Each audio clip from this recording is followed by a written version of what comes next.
Hi, friends. Today in our novel study, we are going to be on page 111. If you have the same book as me, then page 111. And the title of the chapter is The Promise. The Promise.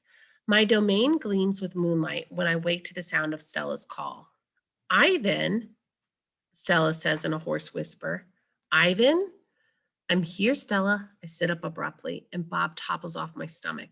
I run to the window. I can see Ruby next to Stella, sleeping soundly. Ivan, I want you to promise me something, Stella says. Anything, I say. I've never asked for a promise before because promises are forever, and forever is an unusually long time, especially when you're in a cage. Just as a reminder, Stella was very sick in the last chapter, in case you forgot. Domain, I correct. Domain, she agrees. I straighten to my full height. I promise, Stella, I say in a voice like my father's. But you haven't heard what I'm asking yet, she says. She closes her eyes for a moment. Her great chest shudders. I promise anyway. Stella doesn't say anything for a long time. Never mind. I don't know what I was thinking. The pain was making me addled. Ruby stirs. Her trunk moves as if she's reaching for something that isn't there. When I say the words, they surprise me. You want me to take care of Ruby. Stella nods, a small gesture that makes her wince. If she could have a life that's different from mine, she needs a safe place, Ivan. Not here, I say. It would be easier to promise to stop eating, to stop breathing, to stop being a gorilla. I promise, Stella, I say. I promise it on my word as a silverback. Knowing. Before Mac, before Bob, even before Ruby, I know that Stella is gone. I know it in the way that summer is over and the winter is on its way. I just know. Stella once teased me that elephants are superior because they feel more joy and more grief than apes. Your gorilla hearts are made of ice, Ivan, she said, her eyes glittering. Ours are made of fire.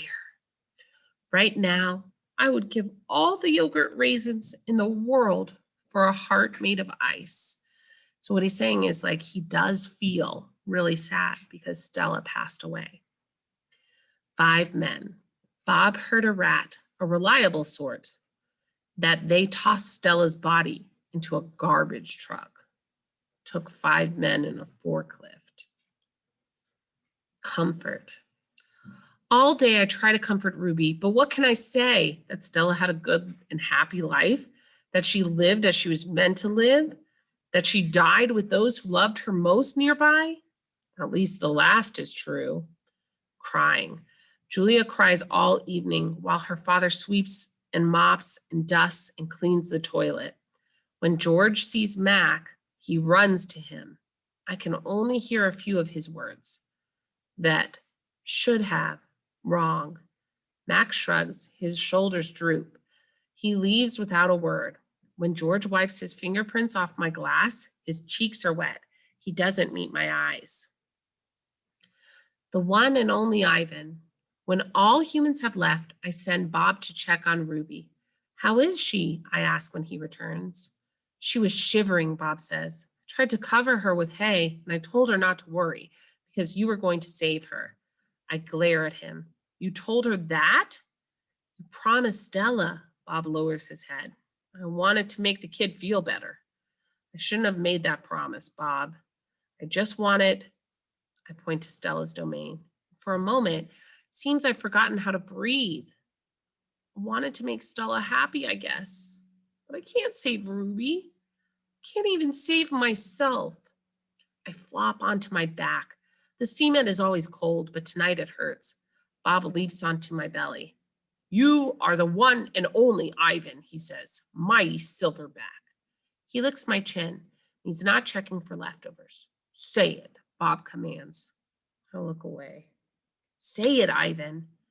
I don't answer, so Bob licks my nose until I can't stand it any longer. I'm the one and only Ivan, I mutter. And don't you forget it.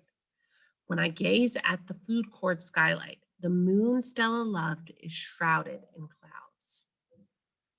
Once upon a time. All night, Ruby moans and sniffles. I pace my domain. I don't want to fall asleep in case she needs something. Ivan, Bob says gently, get some sleep.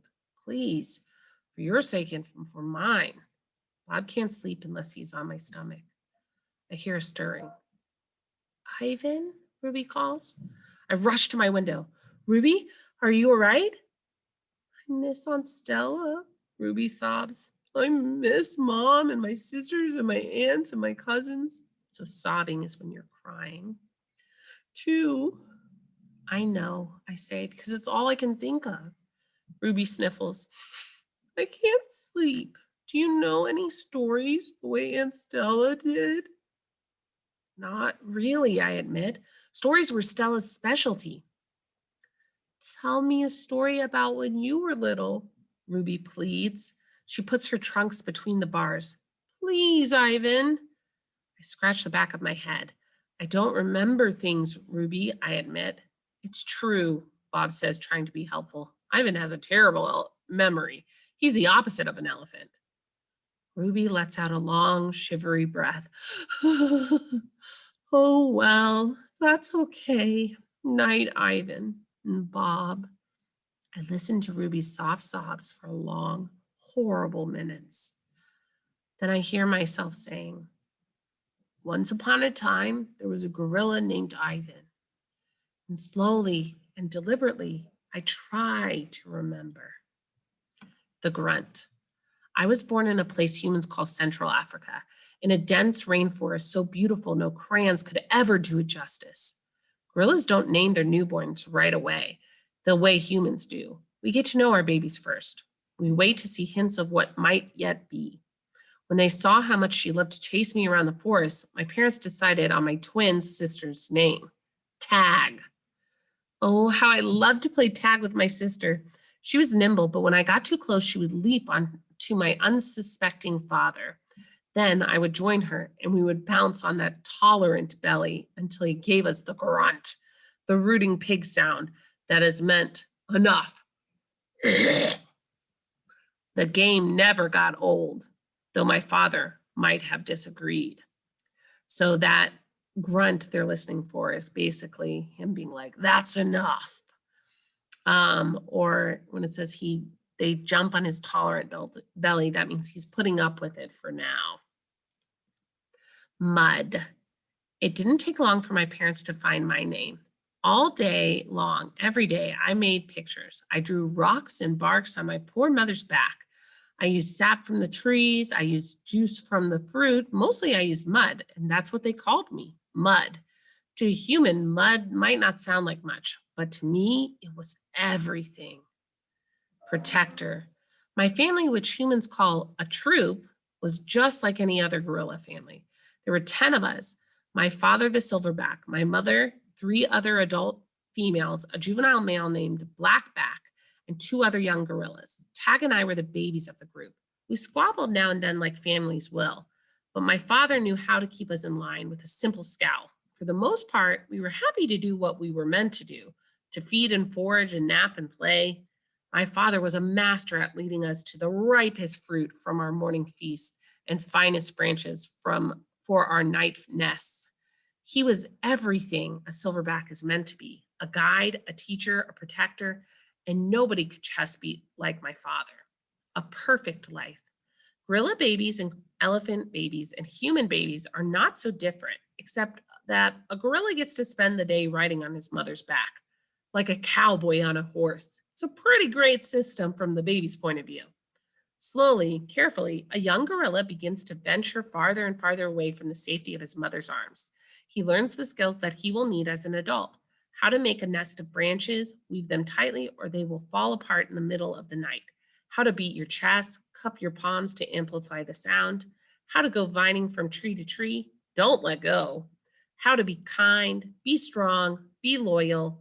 Growing up a gorilla is just like any other kind of growing up. You make mistakes, you play, you learn, you do it all again. It was, for a while, a perfect life. The end.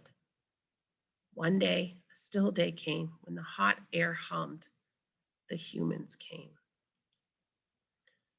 Fine. After they captured my sister and me, they put us into a cramped, dark crate that smelled of urine and fear. Urine is pee, by the way. Somehow I knew that in order to live, I had to let my old life die. My sister could not let go of her home. It held her like a vine stretching across the miles, comforting but strangling. We were still in our crate when she looked at me without seeing and knew that the vine had finally snapped. Temporary human. It was Mac who pried open that crate, Mac who bought me, and Mac who raised me like a human baby.